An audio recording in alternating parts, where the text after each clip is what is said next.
నమస్తే. ప్రస్తుతం మనతో పాటు ఉన్నారు రాజకీయ విశ్లేషకులు చిట్టిబాబు గారు. ఒకసారి తెలంగాణ రాజకీయాల మీద ఆయన ఏ విధమైన విశ్లేషణ మనతో పాటు చెప్తారో వినే ప్రయత్నం చేద్దాం. నమస్తే సార్. నమస్తే. ఎలా ఉన్నారు? Always all right. దాదాపు కాంగ్రెస్ పార్టీ సంవత్సరం అయింది. కరెక్ట్‌గా 11 నెలలు కావస్తుంది అధికారంలోకొచ్చి. ఈ నెల డిసెంబర్ 9 నుంచి 14 వరకు విజయోత్సవాలకి సిద్ధమవుతున్నారు. రైట్. అంటే ఈ 11 నెలల పాలన గురించి మీరసలు ఏం చెప్తారు? అసలు వాళ్ళ విజయోత్సవాలు చేసుకునే అర్హత, యోగ్యత వాళ్ళకుందా అని ఆలోచించుకోవాలి వాళ్ళు. ఎందుకంటే 6 హామీలు ఇచ్చారు. ఏ హామీ ఫుల్ ఫ్లెడ్జ్డ్‌గా నడుస్తుంది? గ్యారంటీలు, హామీలు కాదు. అదే గ్యారంటీ అంటే తెలుగులో హామీలే. 421 హామీలు. అదే హామీ అంటే గ్యారంటీ ఇంగ్లీష్ అది. అవు ఏ ఒక్కటి సరైన పద్ధతి లేదు. బస్సు చేసేసామంటున్నారు. నిన్న కూడా బస్సులు ఆపి లేడీస్ కొడుతున్నారు. బస్సులు ఆపట్లేదని, బస్సులు లేవు, సరి తక్కువ ఉన్నాయి, కొత్త బస్సులు వేయలేదు, నెంబర్ ఆఫ్ బస్సు పెంచలేదు, కొన్ని బస్సులు ఫ్రీ అన్నారు. మగ ఆటో వాళ్ళ బతుకులు ఏంటి, దానివల్ల పోయింది. ఆటో బస్సులకి ఆల్టర్నేటివ్ చేయలేదు. ఇప్పటికీ బస్సు ఇష్యూగానే ఉంది. ఆల్రెడీ కర్ణాటకలో ఈ ఫ్రీ బస్సు అని చెప్పేసి ఇప్పుడు అక్కడ కర్ణాటకలో మొదలైంది. ఆడవాళ్ళే వద్దంటున్నారు. మాకు ఫ్రీ బస్సు వద్దు, ఈ తలకానే పొద్దు మాకు అని చెప్పి వాళ్ళు వద్దంటున్నారని వాళ్ళ డిప్యూటీ సీఎం. సో బస్సులు అట్లాగూ రుణమాఫీ అని చెప్పి 47,000 చిల్లర కోట్లు, 40 లక్షల వేల చిల్లర కోట్లు ఉంటే 21,000 చిల్లర చేసేసాం అంటున్నారు. ఏమి చేసేసారు? ఎక్కడ చేశారు? అన్ని అబద్ధాలతోటి. హామీలు అబద్ధాలే, వచ్చినాక ఎన్నికల ముందు అబద్ధాలే, ఎన్నికలు గెలిచిన తర్వాత అబద్ధాలు. ఈ అబద్ధాలు మాట్లాడుతూ మా పొద్దున్న లెగిస్తే కేసీఆర్ని తిట్టుట అదే కార్యక్రమం. కేసీఆర్ని తిట్టడమే వాళ్ళ రాజకీయం కదా.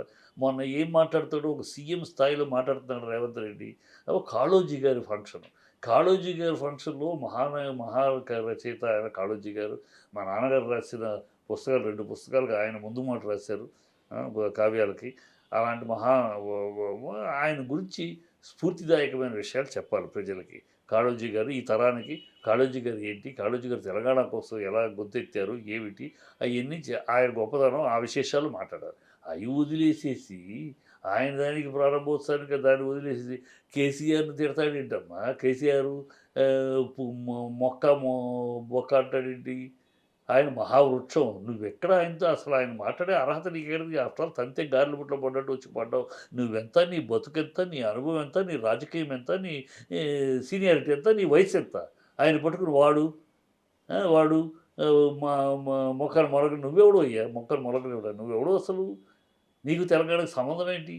తెలంగాణ పోరాటప్పుడు నువ్వు ఎక్కడ ఉన్నావు? 2 కళ్ళ సిద్ధాంతం అని చెప్పి చంద్రబాబు ఉంటే చంద్రబాబు సంకలో దూరి కదా ఉన్నావు నువ్వు. నీకు తెలంగాణకు సంబంధం ఏంటి? రేవంత్ రెడ్డి కొడంగల్‌లోనే పుట్టాడని అంటున్నారు కదా. సారీ, కొడంగల్ కాదు, సబ్జెక్టు కరెక్ట్, కొండారెడ్డిపల్లి. అక్కడ పుట్టావు సరే, చాలా మంది అక్కడ పుట్టారు. ఉద్యమానికి నీకు సంబంధం ఏంటి?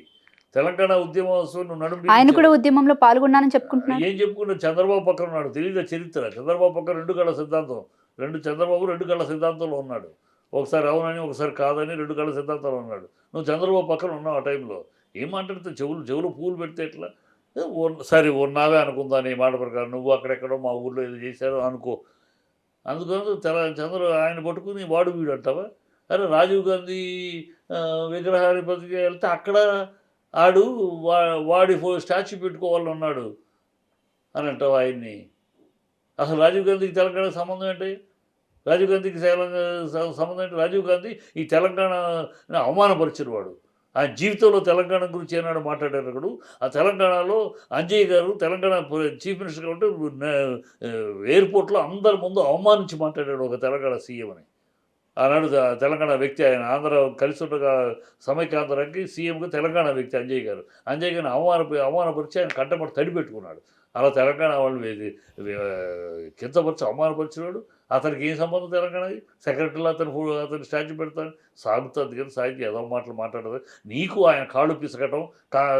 నిన్న అంటాడు సోనియా గాంధీ కాళ్ళు కడిగి ఆ నీళ్ళు చల్లుకుంటే పుట్టినాడు. నీ కర్మ అది, నీ బతుకది, నీ బతుకు ఈ కాంగ్రెస్లో బతుకది. అక్కడ చేరి వాళ్ళ కాళ్ళు పిసకటం, వాళ్ళ కాళ్ళ దగ్గర కూర్చుంటాం, బాంఛని కాలు మొక్కుతారని కూర్చుంటాం. మీ బానిస బతుకులు కాంగ్రెస్ది. అందుకని చెప్తారు, ఎక్కడ తులువలు, ఎక్కడ ములుచులు, ఎక్కడ భ్రష్టులు, ఎక్కడి జస్టులు, ఎక్కడి నష్టజాతకులు ఈ కాంగీయులు. నా జాతికి శాపం నాటికి నేటికి ఆ సినాపురికో తాకట్టు పెట్టి ఈ అప్రాచ్యులు సిగ్గు శరం లేని వాళ్ళు. ఎందుకంటే మీరెందుకు విశ్లేషణ చేయమంటే ఈ విధమైన భాష మీరెందుకు వాడుతున్నారు నేను ఎందుకు చెప్పండి? వాడుతున్నా అంటే వాళ్ళు వాడుతున్న భాషను బట్టి. వాళ్ళు కల్చర్‌లెస్ భాష మాట్లాడి ఒక సీఎంగా మాట్లాడేసిన మాటలేనా అయి? సా కాళ్ళు కడిగి నెత్తిన పోసుకోవాలా? ఏం మాట్లాడతావు? కాళ్ళు కడిగి నువ్వు పోసుకో. నీ కర్మ అది. ఇట్లీ ఇట్లీ నాయకురాలు ఈ పోసుకుని కర్మ ఇక్కడ ఎవరికీ లేదు. ఏ భారతీయుడికి లేదు. అలాగే ఇంకొన్ని కామెంట్స్ చూస్తే గనక పేగులు మెల్లో వేసుకుంటా, పేగులు మెడలో వేసుకుంటా, పండబెట్టి తొక్కుతా. తొక్కుతా మా మా 20 అక్కడెక్కడో ఇక్కడ సరే విదేశాలకెళ్ళి అక్కడ తెలుగోళ్ళ దగ్గర హ్మ్. 20 అడుగుల 100 అడుగుల లోతుతో గొయ్యి తవ్వుతా పూడుస్తా. హ్మ్. ఇక్కడ స్కూల్ పిల్లల దగ్గరికెళ్ళి అక్కడ మాట్లాడతాడు. హ్మ్. అది ఏమైనా సమయము, సందర్భము ఎన్నికలప్పుడు మాట్లాడతారమ్మా. ఎన్నికలప్పుడు నువ్వు తిడతావు, వాడు తిడతాడు. ఎన్నికలు అయిపోయినాక అంటే ప్రజలు కూడా బేసిక్‌గా కేసీఆర్‌ని తిడితేనే నన్ను సీఎంని చేశారన్న ఆలోచనలో ఉండొచ్చేమో గదా! అలా అది పిచ్చి భ్రమ. అలా అనుకుంటే నీ రంగారెడ్డి జిల్లాలో నువ్వు ఎక్కడున్నావు? హైదరాబాద్ గ్రేటర్ హైదరాబాద్‌లో ఎక్కడున్నావు నువ్వు? 39 సీట్లు ఇచ్చారు. ఆయన తిరిగి అంటే మొత్తం ఇక్కడ కూడా తుడిచిపెట్టిపోయేది కదా! నువ్వు 60 సీట్లే నీకు ఇచ్చింది. ఏదో తొక్కాను, నొక్కాను, ఎక్కి పక్కాను అని అంటే ఎట్లా? 60 సీట్లకి ఇంత ఎగిసి పడితే ఎట్లా? 60 సీట్లే నీకు వచ్చింది. మొత్తం 54 చోట్ల ఓడించారు కదా! 60 సీట్లే వచ్చింది. దానికే ఇంత ఎగిసి పడిపోతే ఇన్ని మాటలు ఇంత భాష మాట్లాడితే ఎట్లా? అలా ఒక పెద్ద చిన్న మర్యాద ఉండాలి. ఒక సమయం, సందర్భం ఉండాలి. విమర్శ చేయొచ్చమ్మా. సీఎము నువ్వు పార్టీ అధిపతిగా చెయ్యొచ్చు. చేసే భాష ఉండాలి. ఒక సీఎం లెవెల్‌లో మాట్లాడాలి. ఇవాళ ప్రజలు అనుకుంటున్నారు ఎంత కర్మ కాలింది మనకి. ఈ తెలంగాణ పౌరుషాన్ని, తెలంగాణ ఆత్మాభిమానాన్ని ఢిల్లీకి తాకట్టు పెట్టేస్తున్నారు. ప్రతిదానికి తుమ్మాలన్నా ఢిల్లీ పర్మిషన్ గతంలో మరి చూసాం. మీ సీఎం ఎవరయ్యా అంటే కేసీఆర్ అని దేశమంతా తిరిగి చూసింది. కాంగ్రెస్‌ని, బీజేపీని రెండింటిని ఎదుర్కొని సెంట్రల్‌గా ఢిల్లీని ఎదుర్కొని నిలబడింది. ఇప్పుడేనా అంటే మాట వెళ్తే ఢిల్లీకి కాలు మొక్కుతా తప్పితే ఇంకోటి గతి లేదు. ఇంత దిగజారిపోయాం. మన ఆత్మాభిమానం తెలంగాణ ఆత్మాభిమానాన్ని పోరాట పట్టమని తాకట్టు పెట్టేశారు అక్కడ ఢిల్లీలోని. ప్రజలు అనుకుంటున్నారు ఎంత తప్పు చేశామని. సింహాన్ని ఇంట్లో కూర్చోబెట్టి మరో పక్క చూస్తుంటే అంటే ఓ పక్క నుంచి కాంగ్రెస్ వాళ్ళు వాళ్ళ ఎక్స్‌లో గాని మిగతా వాటిలో అంటే ఈ సామాజిక మాధ్యమాలలో ఎక్కువగా కాంగ్రెస్ పార్టీ అధికారంలోకి వచ్చిన తర్వాత దాదాపు తెలంగాణ అంతా రాష్ట్రం అంతా చాలా సుభిక్షంగా ఉంది. రైతులు చాలా హ్యాపీగా ఉన్నారని అంటున్నారు.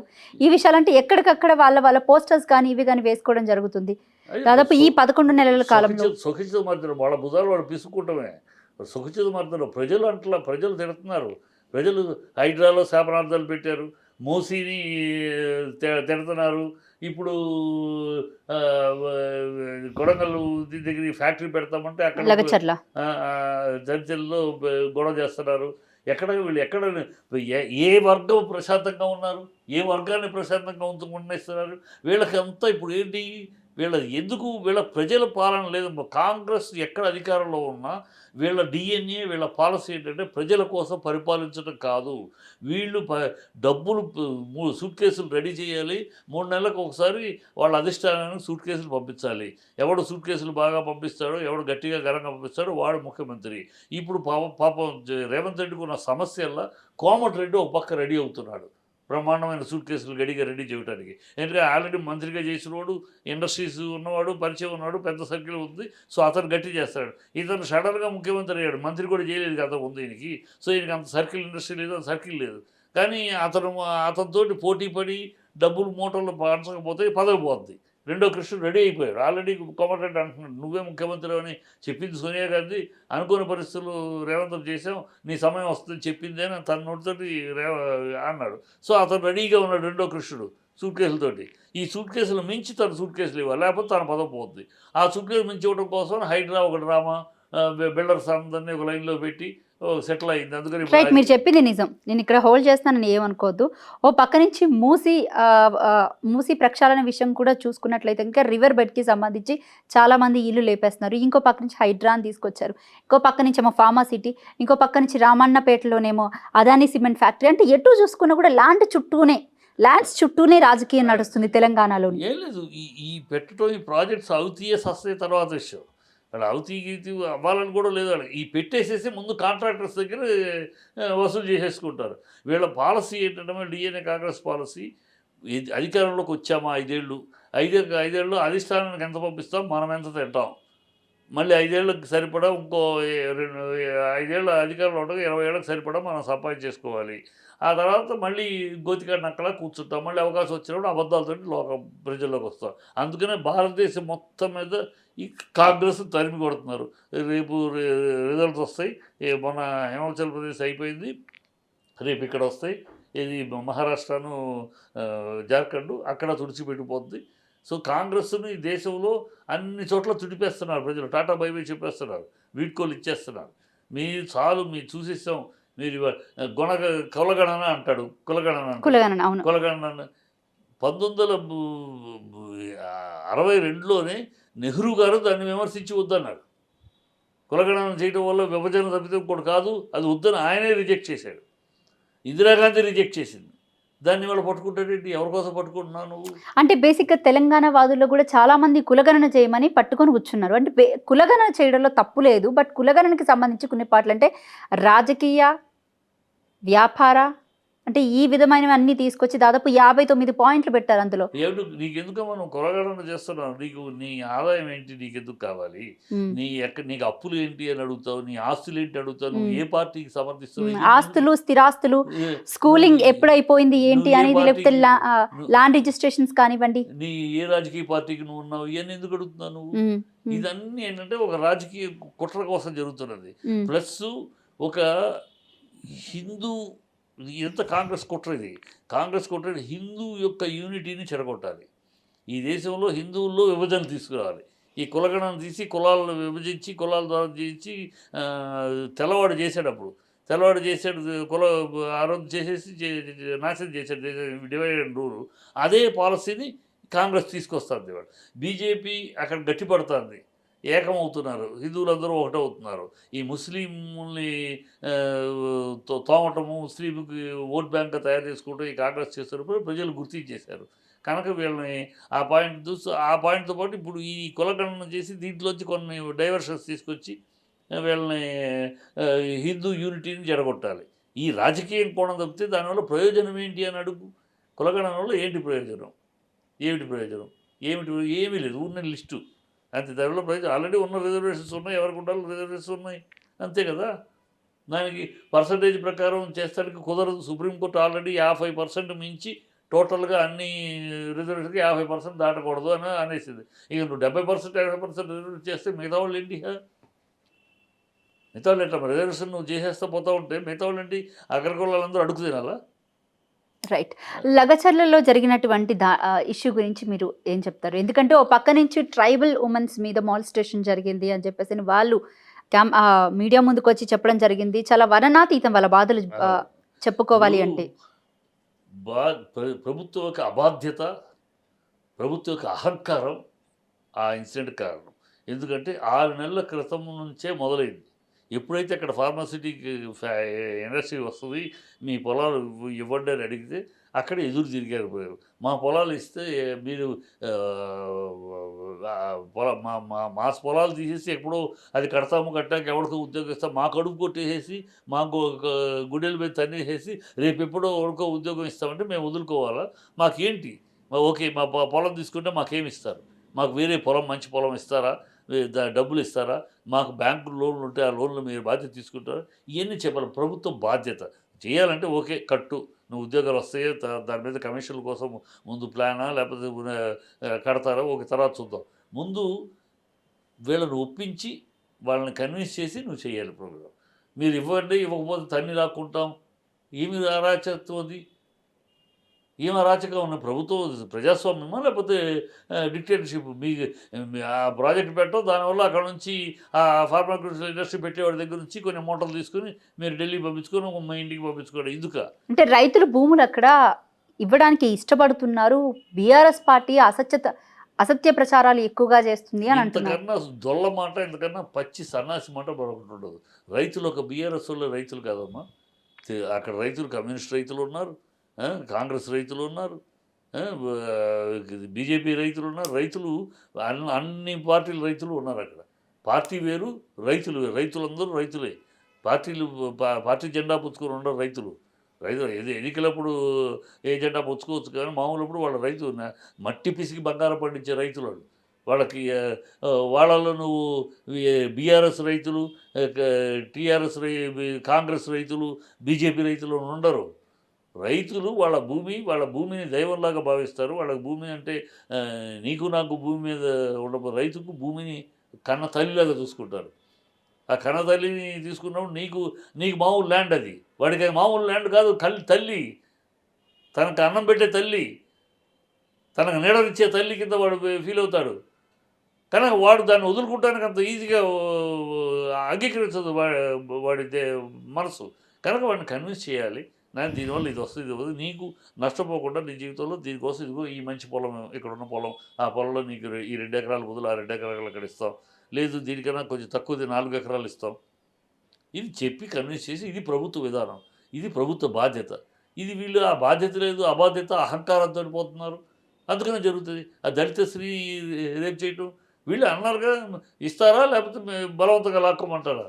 మీరు ఇచ్చినా ఇవ్వకపోయినా తన్ని లాక్కుంటామని అన్నాడు. అవును, తిరుపతి రెడ్డి. అంటే దాని అర్థం అదే. ఆ మాట ఎప్పుడైతే అన్నాడో వీళ్ళ మనుషులు రెచ్చిపోయి రేపు కూడా చేశారు. దేవనానందు అమ్మాయి కాదన్నది. ఎంత దౌర్భాగ్యమైన పరిపాలన. వీళ్ళు మళ్ళీ 1 ఇయర్ పరిపాలన పెద్ద విజయోత్సవ సభలు, విజయోత్సవ వంచన సభలయ్యి ప్రజలను వంచారు. మీరు అధికారంలో రావడానికి పచ్చి అబద్ధాలు ఆడారు. మార్పు అన్నారు, ఇంకోటి అన్నారు, పచ్చి అబద్ధాలు ఆడి వచ్చారు. తంతే గాలిలో పుట్టినవాడు వచ్చారు, తంతే గాలిలో పుట్టినవాడు రేవంత్ సీఎం అయ్యాడు. ఏదో తంతే అయిపోయినాకన్నా పరిపాలన చేయాలి, ప్రజాపాలన చేయాలి. ప్రజాపాలనలో తెలంగాణ ప్రజలు చాలా హ్యాపీగా ఉన్నారని అంటున్నారు. ఎవరు వాళ్ళు అనుకోవాలి హ్యాపీగా ఉందని, ప్రజలు అంటారా? ప్రజలు హ్యాపీగా ఉంటే రికార్డింగ్ ఉన్నాయి కదా, హైడ్రాలో బూతులు తిడుతున్నారు ఆడవాళ్ళు, మామూలుగా శాపనార్థాలు బూతులు తిడుతున్నారు, మూసీ దగ్గర బూతులు తిడుతున్నారు. ఇక్కడ కొడంగల్ ఈ ఫ్యాక్టరీ మూసీ ప్రక్షాళన జరిగితే మొదటగా అంటే హ్యాపీగా ఫీల్ అయ్యేది నల్గొండ రైతులు అని అంటున్నారు కదా. అమ్మా, ఇదేమి ఈయన కొత్తగా బ్రెయిన్ చైల్డ్ కాదు. ఇది ఆల్రెడీ చంద్రబాబు పీరియడ్లో మొదలెట్టిన మూసీ ప్రక్షాళన కార్యక్రమం. దాన్ని ఒక లెవెల్కి తీసుకొచ్చినాక ఆయన పోయాడు. తర్వాత బీఆర్ఎస్ వచ్చినాక దాన్ని ఫుల్ లెవెల్కి తీసుకొచ్చి మొత్తం డిజైనింగ్ చేసి గిజ్జీలు అన్నిటికీ ఒక డిజైన్ చేసి ఒక ప్లాన్ చేసుకొచ్చారు. ప్లాన్ చేసుకొచ్చినప్పుడు మళ్ళీ ఎలక్షన్ వచ్చింది, వాళ్ళు పోయారు, మీరు వచ్చారు. అదే ప్రాజెక్టు. దాన్ని 6500 కిలోమీటర్లతోటి నీళ్ళు వచ్చేస్తాయి ఇక్కడికి. 6500 కిలోమీటర్లో వచ్చేస్తాయి. దాన్ని 6000 కదా, 650 కిలోమీటర్లు. 650 కిలోమీటర్లో నీళ్ళు వచ్చేస్తాయి ఇక్కడికి. ఈ ఈ ఈ యాంగిల్లో వస్తాయి. దాన్ని కాకుండా ముక్కుని ఇలా చూపించకుండా ఇలా చూపిస్తామని ఎక్కడి నుంచో తీసుకొస్తూ నీళ్ళని ఎక్కడ చేస్తామంటే కేవలం ప్రాజెక్టును పెంచి దాని కాస్ట్ పెంచి దాంట్లో మనం దండుకుంటానికి తప్పితే నిజాయితీ లేదు దాంట్లో. నిజాయితీ ఉంటే ఆల్రెడీ నువ్వు కొత్తగా డిజైన్ చేయాల్సి already planned everything was ready to take off అన్నట్టు ఉన్నది. అది ఆ టైంలో ఎలక్షన్స్ వచ్చినాయి, పోయారు, బీఆర్ఎస్ ఓడిపోయింది, మీరు గెలిచారు. అలాంటి దాన్ని మళ్ళీ కొత్తగా చేయటం ఏంటిది? అది 650 కిలోమీటర్ల దూరంలో నీళ్ళు వచ్చేసేదాన్ని, ఈ దగ్గర నుంచి వచ్చేదాన్ని ఎక్కడి నుంచో తవ్వుకుంటూ వస్తాం, ఎక్కడి నుంచో ఆ నీళ్ళు ఇక్కడ తీసుకొస్తాం అంటారేంటి? ఎవరికోసం? ఎవరి నెత్తిని చెవులు పూలు పెట్టడానికి? ఎంతసేపు అదేమంటే నోటి దూల. ఏదైనా అడిగితే తిట్టడమే, అడిగితే నోరు వేసుకుని పడిపోవటమే, బూతులు చెండాల మాటలు మాట్లాడటం. 6 అడుగులు అంటాడు, 6 అడుగులు ఉన్నాయి బొరలేదు నిన్ను అంటే నిన్ను భూమికి జానడి అనలేమా అని. ఎందుకు నోరు హుందాగా మాట్లాడాలి, ఒక సీఎం లాగా హుందాగా మాట్లాడాలి. ఒక పార్టీ, ఒక అధికారంలో ఉన్న పార్టీ సీఎం హుందాగా మాట్లాడాలి. అది వదిలేసేసి ఏదో పిచ్చి వాగుడు, నోటికొచ్చిన వాగుడు, మోడీ చేయలేనిది మోడీని విమర్శించే స్థాయి నీకు ఎక్కడది అసలు? మోడీ నేను చేయలేదు, నేను చేశానంటాడు, ఎవడో పీకలేదు నేను పీకానంటాడు. ఏమి భాషలు, ఏమి మాటలు! ప్రజలు చూస్తున్నారు కదా. మరి ఇంత అధ్వాన్నమైన పరిపాలన, ఇంత అసహ్యమైన భాష మాట్లాడే ముఖ్యమంత్రి నేను చూడలేదమ్మా.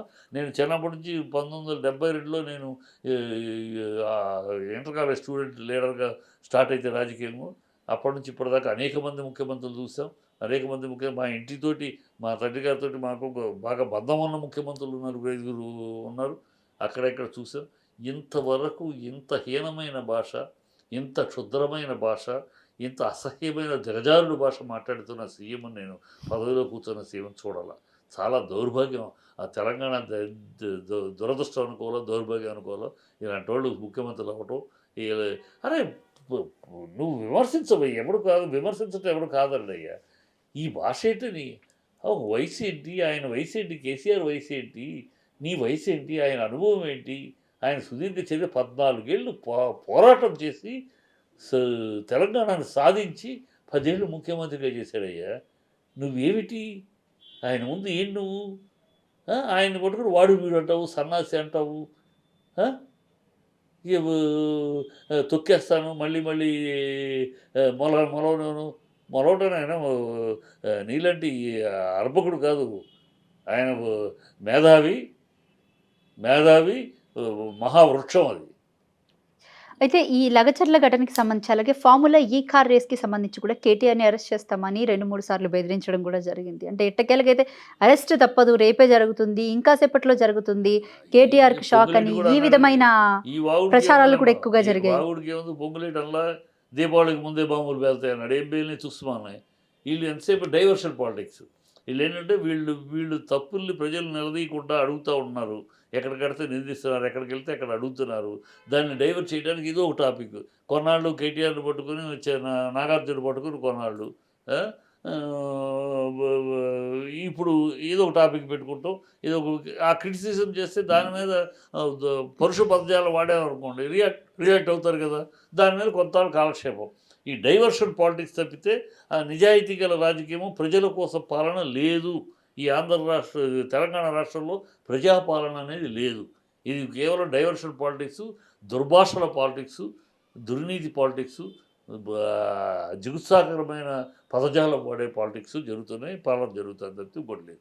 సోషల్ మీడియాకి సంబంధించి ఈ మధ్య కాలంలో బీఆర్ఎస్ వాళ్ళు ఎక్కువగా అసత్య ప్రచారాలు చేస్తున్నారు, సీఎంని కించపరిచే విధానంగా పోస్టులు పెడుతున్నారని చెప్పేసి అని ఎక్స్లో ఈ మధ్య కాలంలో బాగా ఫోకస్ చేయడం జరిగింది. అలాగే చాలా మందిని కూడా అరెస్ట్ చేయడం జరిగింది. రీసెంట్గా కొనతన్ దిలీప్ని కూడా అరెస్ట్ చేయడం జరిగింది. ఏం చెప్తారు అసలు? ఇదే మొగుడు కొట్టి మొగసాలకు ఎక్కిన సామెత ఉంది, వినే ఉంటావు. తెలియదు సార్ నాకు. మొగుడు కొట్టి మొగసాలకు ఎక్కిన సామెత. వీళ్ళే సోషల్ మీడియాలో వీళ్ళ భాష సోషల్ మీడియా అవసరం డైరెక్ట్ మీడియాలోనే అధ్వాన్నమైన భాష వీళ్ళు మాట్లాడతారు. వీళ్ళు చేసేది ఇంకెవరో వీళ్ళని మాట్లాడారని ఎదురుదాడి. మీరు నోరు తెరిస్తే కంపు మీ నోరు, మీరు మీ మినిస్టర్లు ఏం మాట్లాడతారో ఏమి కంపు భాష మాట్లాడతారో తెలియదు. మూసీనది కంపంతా మీ నోళ్ళలోనే ఉంది. మీరు ఇంకొకళ్ళు ఎవరో మిమ్మల్ని మాట్లాడారు నమ్మటానికి కూడా ఉండాలి. వేదాలు ఇచ్చినట్టు మీ నోరే దుర్భాషలాడే నోరు. ఏం మాట్లాడతారో పెద్ద చిన్న ఏమి తారతమ్యం ఏమీ లేదు, కల్చర్ లేదు, గౌరవం లేదు, మర్యాద లేదు, సంస్కారం లేదు, ఇష్టం వచ్చారు మాట్లాడతారు. మిమ్మల్ని ఇంకెవరో మాట్లాడారని ఇవి ఒక పిచ్చి మాటలు అంటే సీఎం స్థాయి వ్యక్తిని అలాగా ఆ విధంగా పోస్టులు పెట్టడం కూడా కరెక్ట్ కాదేమో కదా. ఎందుకు పెట్టరు సీఎం స్థాయి అంటే ఎవరు బీఆర్ఎస్ పెట్టింది అని ఎవరు చెప్తున్నారు? మీరు బీఆర్ఎస్ ఎవడో పెడతాడమ్మా. ఇప్పుడు సోషల్ మీడియాలో ఎవరిని కంట్రోల్ చేయలేము. సోషల్ మీడియాలో మహామోహన్ నువ్వెంత అంటే రెస్పెక్ట్ ఇవ్వట్లేదు, సీఎంకి రెస్పెక్ట్ ఇవ్వట్లేదు, మోడీకి సీఎంకి రెస్పెక్ట్ ఇవ్వట్లేదు, రెస్పెక్ట్ ఇవ్వాలి కాదు. ఏం మాట్లాడు మోడీ కన్నా పెద్దను మోడీ పిఎం మోడీని ఎన్ని సోషల్ మీడియాలో ఎన్ని వచ్చినాయి. హిట్లర్ అన్నారు, రక్త పిపాస అన్నారు, చంద్రబాబు టెర్రరిస్ట్ అన్నాడు, ఈ దేశంలో ఉండటానికి పనికిరాడు అన్నాడు, తనకన్నా ఒక కార్యకర్త బెటర్ అన్నాడు. రాహుల్ గాంధీ ఏంటన్నాడు, ముసోలిని అన్నాడు, హిట్లర్ అన్నాడు, రకరకాల మాట్లాడతారు. ప్రజాస్వామ్యంలో మాట్లాడతారు అన్ని రకాల. వాడు free article 19 freedom of expression ఇచ్చింది మాట్లాడతారు. మాట్లాడితే నన్ను నేను పోడాలా, నీకు భజన చేయాలా, ఆహా ఓహో అని భజన చేయాలా అని వాళ్ళ ప్రజలు నీ తప్పులుంటే మాట్లాడతారు. నీ భాషను ఇప్పుడు నేను మాట్లాడతాను. నువ్వు బూతులు మాట్లాడుతూ ఉంటే వాడు వీడియోని కేసీఆర్ మాట్లాడుతూ ఉంటే ఆ వయసు తారతమ్యం లేకుండా సంస్కారం లేకుండా మాట్లాడుతూ ఉంటే నేను ఆహా ఏం మాట్లాడాడు రేవంత్ రెడ్డి బ్రహ్మాండంగా మాట్లాడాడు అనుమానం ఖచ్చితంగా ఖండిస్తాం.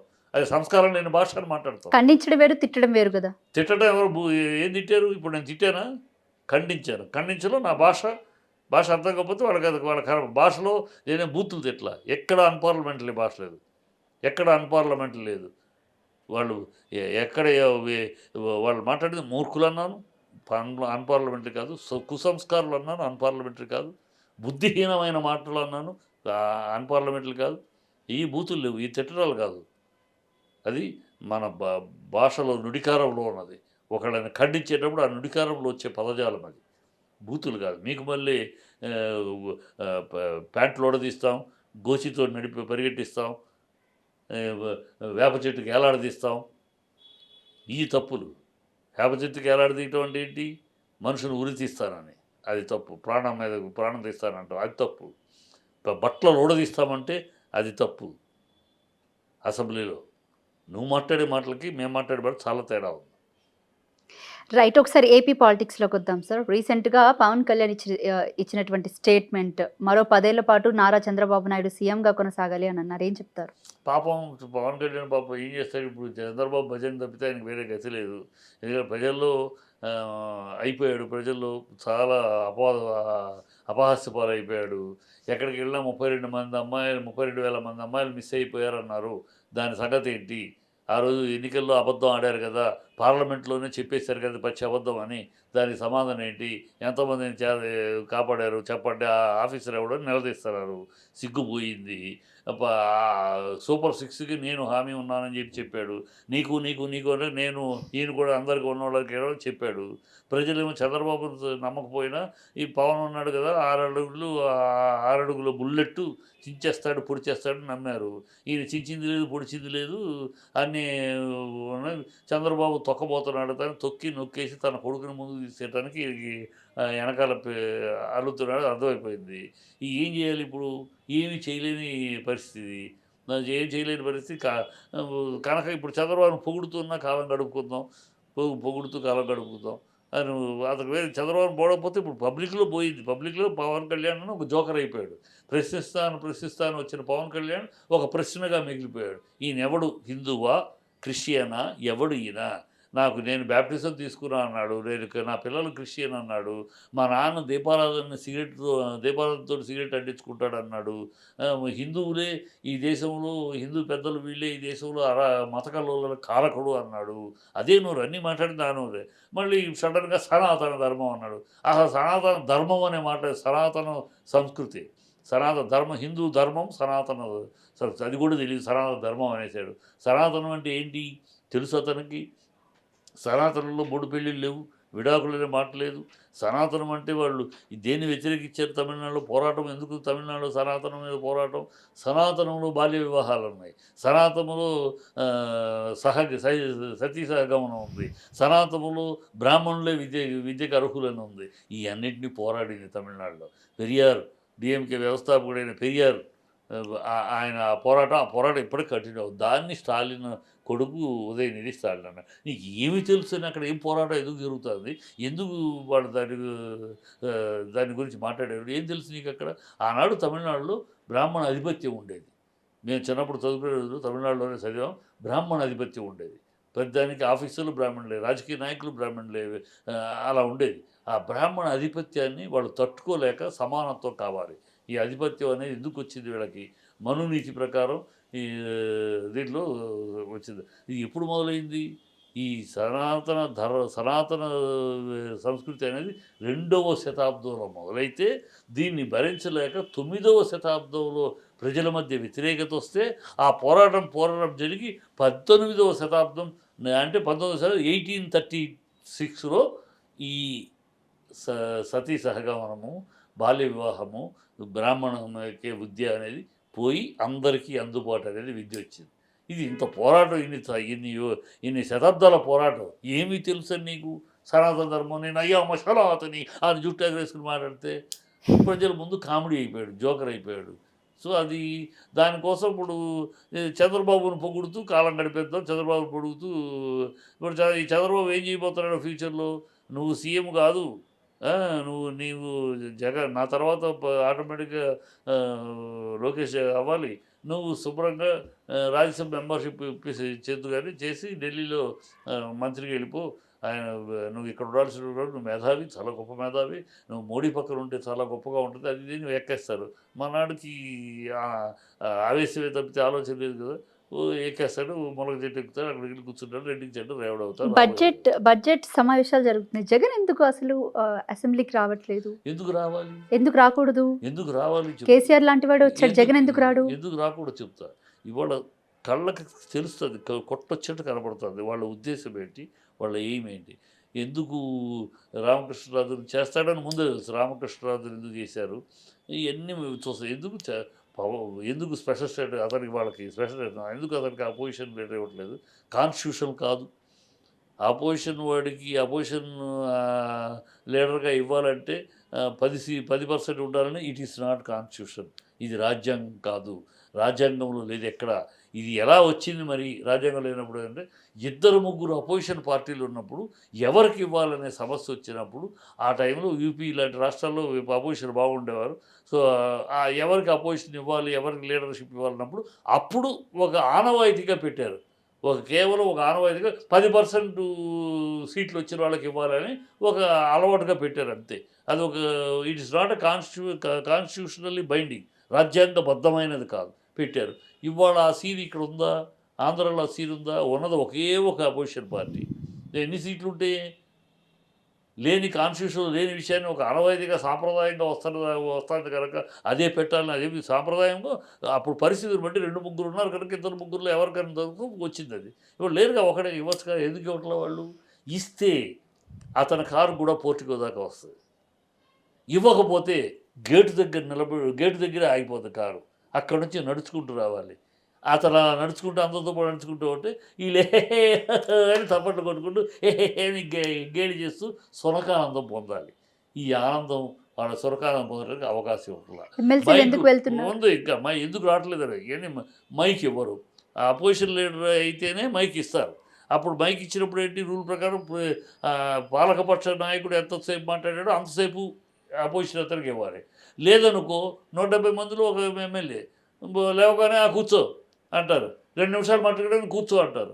కావాలని they want to insult him like that. చర్యకి ప్రతిచర్య అన్నట్టు బేసిక్‌గా గతంలో వైఎస్ఆర్‌సీపీ పార్టీ అధికారంలో ఉన్నప్పుడు టీడీపీ పార్టీని చాలా అంటే చాలా హేళన చేయడం, చులకన చేయడం, మాట్లాడడం చేయడం, మైకులు ఇవ్వకుండా బూతులు తిట్టడం.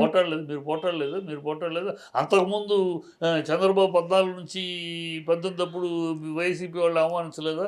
అందుకనే కదా అందరూ రిజైన్ చేశారు అప్పుడు, రామన్ కూడా. ఇవన్నీ రాజకీయాల్లో.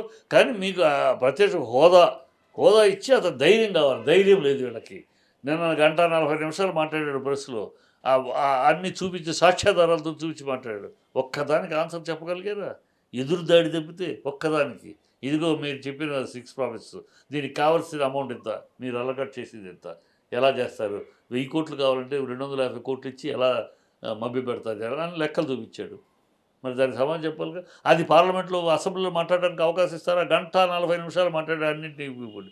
ఈ 1:40 అసెంబ్లీలో మాట్లాడే అవకాశం ఇస్తారా? ఇవ్వరు. మీరు లేవగానే కూర్చోమంటారు. కూర్చోమని అలా చేయాలి. మీ సునకానందం కోసం మీరు ప్రజలు మిగతా విషయాలను పట్టించుకోకుండా మీ అల్లరిని పట్టించుకోవడం కోసమని, మీరు డైవర్షన్ చేయడం కోసమని మీరు డ్రామా ఆడదలిస్తే దానికి అవకాశం ఎందుకు ఇవ్వాలి? కేవలం మీకు దమ్ము ధైర్యం ఉంటే ఇవ్వండి. గౌరవంగా ప్రతిపక్ష హోదా ఇవ్వండి. మాట్లాడతాడు, మీరు మాట్లాడతారు, అతనికి హోదాలో రూల్ ప్రకారం వస్తుంది, మాట్లాడతాడు. అప్పుడు తెలుసుకోండి. కేవలం వైఎస్ జగన్ కోసమైనా RRRని డిప్యూటీ స్పీకర్గా చేసింది. 100 ఈ చంద్రబాబుకు తెలియదు ఏమమ్మా. చంద్రబాబుని రాజశేఖర రెడ్డి గారు ఆడుకున్నారు ఇట్లాగే. ఇది చరిత్ర అంటే RRRని కూడా వైఎస్ జగన్మోహన్ రెడ్డి చాలా చిత్రహింసలు పెట్టాడు కదా. కాదు, ఏమి చిత్రహింసలు, సుప్రీంకోర్టు తేల్చేసింది ఏమి జరగలేదని. సుప్రీంకోర్టు చెప్పింది అంటే కాళ్ళకి దెబ్బలు కొట్టడం డ్రామా. వీళ్ళు చెప్పింది సుప్రీంకోర్టులో కేసు ఇలా నడిచింది. కాళ్ళు ఎత్తి చూపించాడు కదా. ఇవన్నీ ఏముంది, సుప్రీంకోర్టు చెప్పేసిందమ్మా. సుప్రీంకోర్టు కన్నా గొప్ప కాదు కదా. సుప్రీంకోర్టు అన్ని ఎంక్వైరీ చేసి అలాంటి హింస ఏమీ జరగలేదు. ఒకవేళ జరగకపోతే Y+ కేటగిరీ సెక్యూరిటీ ఎందుకు ఇచ్చారు ఆయనకి? ఎందుకు ఇచ్చారు? అతను కోరుకు నాకు ప్రాణభయం ఉందని 10 మాటలు కంప్లైంట్ చేసుకుంటే ఇచ్చారు సెంట్రల్ నుంచి. ఎవరికైనా నువ్వైనా ఆధారాలతో నాకు ఉంది, నాకు లైఫ్ థ్రెట్ ఉంది, ఫోన్లు వచ్చినాయి అని అంటే, నీకు తెలిసిన వాళ్ళతో నీకు ఫోన్లు చేయించేసేసి ఇలాగ ఫోన్లు వచ్చినాయండి, నన్ను చంపేస్తా అంటున్నారంటే నీకు ఇస్తుంది సెక్యూరిటీ గవర్నమెంట్ బౌండరీ రెస్పాన్సిబిలిటీ. ఆధారాలతో నీకు కావాలంటే ఇస్తారు. నాకు ఫోన్లు వచ్చినాయి, తెలుగుదేశం వాళ్ళు బూతులు తిప్పుతూ నాకు ఫోన్లు చేశారు ఆ టైంలో. అవన్నీ చూపించి నేను సెక్యూరిటీ కావాలని, నాకు గన్ లైసెన్స్ కావాలంటే ఇస్తారు. వాళ్ళు మాట్లాడే మాటలు అంత బూతులు మాట్లాడారు. సో ఇవన్నీ మీకు దమ్ము ధైర్యం ఉంటే అతనికి మైక్ ఇవ్వండి. మైక్ ఇవ్వాలంటే మీకు హోదా ఇవ్వండి. మీరు అతను మాట్లాడితే తట్టుకోలేరు. అతను ఆధారాలతో మాట్లాడతాడు. 1:40 మాట్లాడితే మొత్తం వైరల్ అవుతుంది. ఎందుకు అవుతుంది? ఆధారాలతో. అది నూనె మీకు మళ్ళీ గాలి సోది వాగల. మేము గొప్ప, మాది గొప్ప, వీరు గొప్ప పనులు చేస్తాను ఆగల. ఆధారాలతో మాట్లాడాడు. ఆధారాలను మీరు కాంట్రాడిక్ట్ చేసే ధైర్యం లేదు. అందుకని అతను అసెంబ్లీలోకి వస్తే అసెంబ్లీలోకి రావాలి, కానీ అతను మాట్లాడకూడదు. మన సునకానందానికి, మనం చేసే అల్లరికి అతను అవమానపడాలి. అందుకు మీరు కోరుకుంటున్నారు. అది అర్థమయ్యే మీకు అవకాశం ఇవ్వను. నాకు మాట్లాడే మైక్ ఇచ్చే ఉంటే వస్తా, లేకపోతే రాను. ప్రజలతో మాట్లాడుకుంటూ నేను ఇవాళ మీడియా, గతంలో కాదు ఇవాళ మీడియా ఉంది. అసెంబ్లీలో మాట్లాడింది, బయటకు వచ్చి మాట్లాడింది. నిజంగా వైఎస్ జగన్ పాలన బాగోపోతే ఈరోజు ప్రతిపక్ష హోదాకు కూడా దక్కలేని విధంగా చిత్తుగా పాలయ్యాడంటే ఏమనుకో. చిత్తుగా పోలయ్యారు. ఓట్లు లెక్కమ్మా 40% ఓట్లు, 40% ఓట్లు పోలైతే మరి కనీసం సీట్లు లెక్క వేరమ్మా. సీట్లు 40% ఓట్లు అయితే 400 సీట్లు రావాలని లేదు. 40% ఓట్లు అనేది వాస్తవం కదా. అది ఎలక్షన్ కమిషనర్ చెప్పింది, ఎవరో మేము చెప్పడం వీళ్ళు చెప్పడం కాదు. 40% అంటే 100కి 40 మంది జగన్ కావాలనుకుంటే చిత్తుగా ఓడించటమా? చిత్తుగా ఓడించటమని బుద్ధి ఉండాలి మాట్లాడే వాళ్ళకి. వాళ్ళు వాగుతారు అట్లా వాగుడు. అంటే 40% ఓట్లు వేసారంటే సీట్లు ఎందుకు రాలేదు? అనేక కారణాలు. ఈఎంఐ కారణం ఉంది, ఈఎంఐ గోల్మాల్ కారణాలు ఉన్నాయి. ఎలక్షన్ కమిషన్ వాళ్ళకేంటి, 3 పార్టీలు, 4 మీడియా ఛానల్సు, 2 పేపర్లు, ఎలక్షన్ కమిషను, ఈఎంఐ, ఇన్ని సపోర్ట్లు కదా. ఇన్ని సపోర్ట్లు పెట్టుకుని కదా తోసుకుంటూ వచ్చారు. ఇవాళ ప్రజలు మరి ఎందుకని తప్పు చేసాం మేము ఓట్లు వేసాం ఎట్లా గెలిచారని ఎందుకు అంటున్నారు? ప్రజలు అంత విరక్తి ఉంటే ఆ మాట ఎందుకు అంటారు? ఎలా విరక్తి ఉంటారు? మా 64 లక్షల మందికి కుటుంబాలకి అన్నం పెట్టాడమ్మా. పేదల కంట్లో ఆనందాన్ని చూశారు ప్రజలు. పేదల కళ్ళల్లో ఆనందం చూశాడు. పేదలకు ఇచ్చాడు. ఉన్నవాడికి పెట్టలా. చంద్రబాబు లాగా సుజనా చౌదరులు ఎవడో డబ్బు ఉన్నాడో వాడిని పక్కన చేసుకుని వాళ్ళకి పెట్టలా. కాంట్రాక్టర్లని వాళ్ళు పోషించలా. పేదలను పోషించాడు.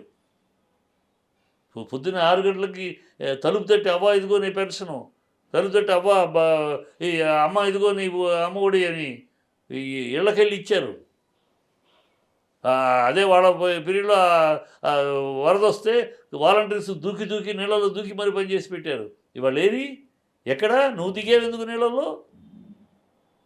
వాలంటీర్లు అబద్ధం ఆడారు. వాలంటీర్కి 10,000 ఇస్తామన్నారు, బుత్స్ అన్నారు, భోషణం అన్నారు. ఇవాళేమో ఉప ముఖ్యమంత్రి మాట్లాడతాడు, అది జీవోలో ఉందా లేదా టెక్నికల్. ఏం జీవోలు లేకుండానే ఇచ్చారా? మరి జీవోలు లేకుండానే మీరు ప్రామిస్ చేశారా? 133 జీవో అవన్నీ నేను చూపించారు కూడా. జీవో లేకపోవడం ఏంటి? ఇవన్నీ పిచ్చి మాటలు మాట్లాడతారు. జీవో లేకుండా మీరు 10 రూపాయలు 10,000కి పెంచుతాము మీరు భయపడకండి అని అన్నారా? ముందేమో తిట్టారు వాలంటీర్ని, గోని సంచులు మోసేవాళ్ళు అన్నారు, అమ్మాయిల్ని ఇన్ఫర్మేషన్ బయటకు ఇచ్చిన బ్రోకర్లు అన్నారు. మళ్ళీ ఇప్పుడేమో ఆ తర్వాత ఎన్నికలు వచ్చేటప్పటికి భయపడి మేము వ్యవస్థ తీసి ఉంచుతాం, మీకు 10,000 చేస్తామన్నారు. ఇప్పుడు టెక్నికల్గా ప్రాబ్లం. వాళ్ళు అసలు ఉద్యోగులు ఉన్నారా? వాళ్ళ జీవో ఉందా? తీసేమో తెలియట్లేదు అంటాడు ఉప ముఖ్యమంత్రి. వీళ్ళ జ్ఞానం, వీళ్ళ అజ్ఞానం అనాలా, అర్ధజ్ఞానం అనాలా, పోసుకోరు మాట్లాడాలా, అబద్ధాల వాతలు అనాలి, ఏమనాలి? అబద్ధాలు ఆరబోతుంది తప్పితే. రైట్. ఒక్కసారి మళ్ళీ మనం బీఆర్ఎస్ పార్టీలోకి వెళ్దాము. ఎందుకంటే రీసెంట్గా అంటే ఇందాకే నేను అడుగుదామని మర్చిపోయాను సార్. ఇది 30 మంది ఎమ్మెల్యేలు రెడీగా ఉన్నారు కాంగ్రెస్ పార్టీ నుంచి బీఆర్ఎస్ పార్టీలోకి జాయిన్ అవుదామని చెప్పేసి ఒక మాట బాగా సర్క్యులేట్ అవుతుంది. ఏం చెప్తారు దీని గురించి? అంటే అది నిజమే అంటారా అసలు? నిజమే. అది కాంగ్రెస్ గురించి పెద్ద నిజం అబద్ధం చర్చించగలదు. వాళ్ళు ఎప్పటికైనా ఆయారాం గయారాం బాపతులు వాళ్ళే కదా ఈ దేశంలో. దాని గురించి బాగలేదు. అంటే ఒకవేళ 30 మంది ఎమ్మెల్యేలు కానీ కాంగ్రెస్ పార్టీ నుంచి బీఆర్ఎస్ పార్టీలోకి వస్తే గవర్నమెంట్ పడిపోద్దేమో కదా. ఎప్పుడు వస్తారంటే ఇప్పుడు రారు. వీడిని రేవంత్ రెడ్డిని మార్చే పరిస్థితి వచ్చినప్పుడు రేవంత్ రెడ్డి జీలుస్తాడు. రేవంత్ రెడ్డిని మార్చే పరిస్థితి వస్తుంది. ఎందుకంటే ఖచ్చితంగా కోమటిరెడ్డి ఊరుకోడు. ఓపిక 1 year ఉంటుంది, 1 year ఉంటుంది, 1.5 years. ఎందుకంటే ఎలక్షన్ అప్పుడు కోమటిరెడ్డికి ప్రామిస్ చేశారు. సోనియా గాంధీ ఆయన చెప్పాడు, సోనియా గాంధీ నువ్వే ముఖ్యమంత్రి. అందుకని పాపం డబ్బులు విచ్చలవిడిగా పోగి కట్టాడు. కానీ అక్కడ ఎలక్షన్ అయిన తర్వాత ఒక అనుకోని పరిస్థితిలో చేశారు. చెప్పింది సోనియా గాంధీ, నువ్వు కంగారు పడద్దు, నీ టర్న్ నీకు వస్తుందని చెప్పి. సో అతను టర్న్ కోసం వెయిట్ చేస్తున్నాడు. అది 1 year తర్వాత, 1.5 year తర్వాత అతను వేయదు. ఆ పరిస్థితి వచ్చినప్పుడు ఎప్పుడైతే అతను నువ్వు దిగిపో ఆయన ముఖ్యమంత్రి అంటారో అప్పుడు మొదలవుతుంది ముసలం. అప్పుడు ఈ వర్గాలు తయారవుతాయి. మూడో కృష్ణుడు రెడీగా ఉన్నాడు. ఎవరు బట్టి విక్రమార్క. మూడో కృష్ణుడితో భయం లేదు ఇప్పటిదాకా. ఎందుకంటే 2029 ఎన్నికలు 2027 దాకా అతను తీసుకురారు. 2027 జూలైలో తీసుకొస్తారు. ఎందుకంటే అప్పుడు ఎన్నికలప్పుడు దళితుడిని ముఖ్యమంత్రి చేసింది కాంగ్రెస్ అనటం కోసం ఒక దళితుడిని అప్పుడు తీసుకొస్తారు. సో అతను మూడో ముఖ్యమంత్రి. మూడో ఆయన మూడో కృష్ణుడు. మొదటి కృష్ణుడు టైం ఎంత? ఇంకా రెండో కృష్ణుడు ఎంతకాలం ఉండాలి. సో ఇప్పుడు ఈ 24 అయిపోయింది. 24/9 తోటే ముగించాలా ఈ రెండో కృష్ణుడిని, మొదటి కృష్ణుడిని? లేదు 25 జూన్ దాకా తీసుకెళ్ళాలా. 25 జూన్ దాకా తీసుకెళ్తే 1.5 ఇయర్. ఆ తర్వాత 2 ఇయర్స్ జూన్ నుంచి 27 జూన్ దాకా రెండో కృష్ణుడు. 27 జూన్ తర్వాత ఎన్నికల దాకా మూడో మూడో కృష్ణుడు. ఇది వాళ్ళ స్ట్రాటజీ, వాళ్ళ పాలసీ, వాళ్ళ డిఎన్ఏ ఇవి అంతే. ఈ లోపల ఏంటి వాళ్ళ పని? ప్రజలు కాదు, ప్రజల పాలన కాదు. ఎంత పెద్ద ప్రభుత్వం అధిష్టానానికి పంపించగలము, మనం ఎంత దాచుకోగలము, దీని మీద కాదు. కానీ రకరకాల ప్రాజెక్టులు ఎదుగుతున్నారు. ఏ ప్రాజెక్ట్ అయితే మనకు డబ్బులు అంటే మూటలు మీకు ఏమైనా అవగాహన ఉందా 30 మంది ఎమ్మెల్యేలు ఎవరు అనేది? అంటే ఒక్క 10 మంది పేర్లను చెప్పగలుగుతారా మీరు? కాంగ్రెస్ చెప్పడం అందరూ వస్తే మూకుమ్మడిగా వస్తారు. ఏమి దాంట్లో ఒక్కడు మొదలవ్వాలి అంతే. దాంట్లో ఎవడు వాడు వీడించే కాంగ్రెస్ కల్చర్ వేరు. మిగతా పార్టీలు అనుకోండి వాళ్ళకి సిద్ధాంతం ఒక కట్టుబాటు ఉంటుంది. పద్ధతిలో కమ్ వాటినే మనం ఉండాలి అనేవాళ్ళు ఉంటారు. కాంగ్రెస్ కల్చర్లో అది లేదు అసలు. ఎవడో మొత్తం మూకుమ్మడిగా వచ్చేస్తారు. వాళ్ళకి ఏమి అసలు ఏ మధ్యమైన ఎటికెసీ ఉండదు. పదవి కోసం అంతే. పదవి కోసం దూకమంటే దూకేస్తారు. పైన ఉన్న అధిష్టానం ఏం చెప్తే దానికి గంగిరెద్దులాగా తల ఊపేసి వచ్చేసే బాపత లేదు. సో మార్పులో కేంద్రం యొక్క అధిష్టానం యొక్క అనుమతి లేదనుకో వచ్చేస్తారు ఇటు. వాళ్ళ దగ్గర వాళ్ళ స్టాండర్డ్స్ను క్యారెక్టర్ లేని బాపతలు కదా. కాంగ్రెస్ అంటేనే క్యారెక్టర్లెస్. అది క్యారెక్టర్లెస్ పార్టీ కనుక దాంట్లో ఎవరైనా రావచ్చు. Right. Thank you sir. Thank you so much sir. మీ విలువైన సమయాన్ని మాకు కేటాయించినందుకు. ఇది రాజకీయ విశ్లేషకులు చిట్టిబాబు గారితో ప్రత్యేక ఇంటర్వ్యూ. మరొక ఇంటర్వ్యూతో మళ్ళీ కలుద్దాం. Thank you.